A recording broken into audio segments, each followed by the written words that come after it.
Ebibimemu bemu a eye awo eyade a yegidi se eye enhira pa se eye obema wedu mpenifie eso na wetimi enya honkafo so wanwa na akoy adwendwen pie ntese abrochimi hwande obi anfa no ho obi a mutimi adopt ni we hade awo no ene kire se yehira wo anase wana moto nyiemu no wo enhira na yewo pa wo hwe quantity a ye nana no mutumi ware ba ko miensa te se wo ba ba ko kwat mi ewo more than 13 children ewo ne lifetime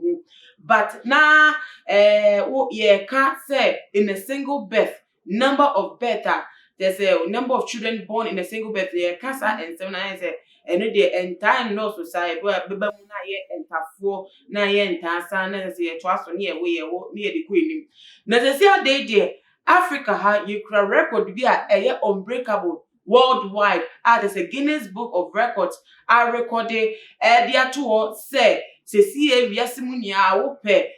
ye enkwala ya wo mu bebre in a single birth pa dia as Africa ha na ubenye bi ewo na ebisofo de ama tita record yi ene se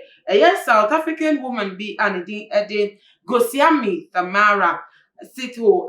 or war Pretoria chrono emu oho ene wote na hoso ene okwa awo so ewo na mami we 37 pe na wawo one niku awo entafo tese o ma wo edikan na ye enkola ntafo tese no wo ho ene wo safa yefun mo fa yefun na 29 weeks etwemu na wonko wo ne hwa ebusuafo enye ntasa o enye ntafo ebusuafo ekra de minya hwose wonchi kasa bedu enkola bedu 10 ene tese in a single bed no mami etimi release ye edi eba ewiase emu na eno no ebiti record ayeda wode dada na tese some few months ago Malian woman bi anedi edi Halima Sise ononso ko Morocco ko wo enkwala 9 na utimu se ezi ade record ni ekremu yi ankasa ya seti pace no de ma afoforo so mu so entoa so na ntina ye so oba ba kope watching ba ko ana enkwala 10 na eba na utimu se yes we de enhiremu enhira na enkwala no emu no emu 7 eye emmema na ye miensa eye emma na ye se waya de wonya ebia bi ewo enkwala no emu na sesi ade ide minimo kase enkwala no ewo Pretoria hospital ewo home tese wokofa owo enkwala no ewo tese wo mo eda incubators wo munya ewo apomuden papemu enche ombosume no ewia ebetimi ede wo mo akofie tese wo ma so ba beka wo mo ebusuefo ewo ne wo munya ntafo ne wo fie eka ho no eho na yese awarefo no wo mu kra enkwala 12 sesi o enkwala 12 tese entafo mienu na the couplet brofoka semu no se ye wo enkwala 10 the couplet and the couplet no weather ubetimi ede atom so tese enkwala 10 entafo omu otwotwo so 10 ene ya wo mu abom na asem baba ama nkofo enwedrum se aden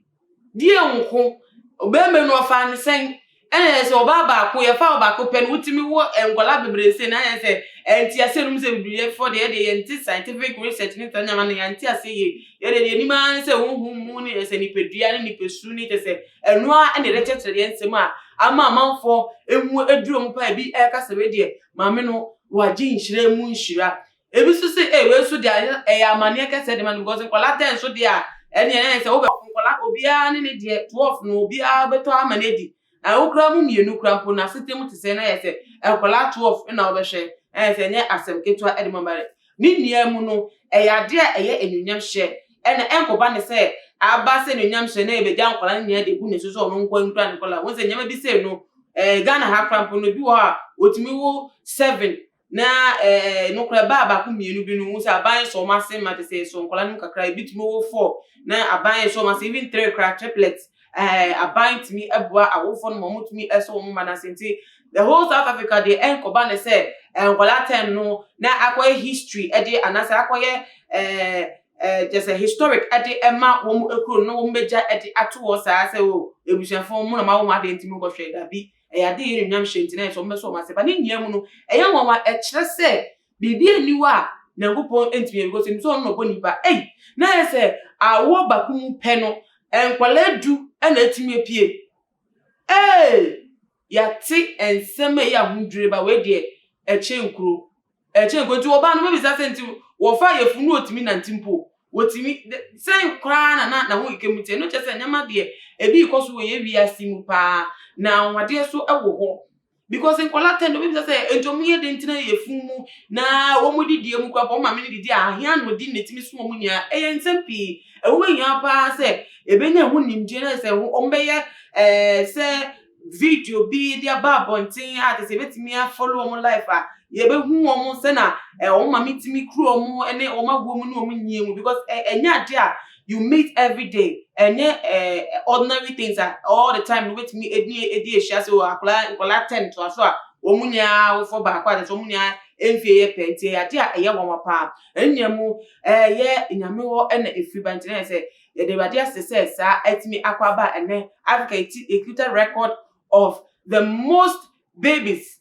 who came in a single birth until enye asemkito me den 70 besi ase wa wo hwe wa dwenche efa ho anything omodi a ne fatwae our comment section na be able to share video way on all the social media platforms emon refi se we follow yen ewo Instagram Twitter so at @toomuchgh_ Facebook so @toomuchgh mo so mfo na mu so a menam de ehita semi ni anwa semi be so mo na ninti ne ye be sai edi ehia be nyame ya aduma akra mu nya bye bye.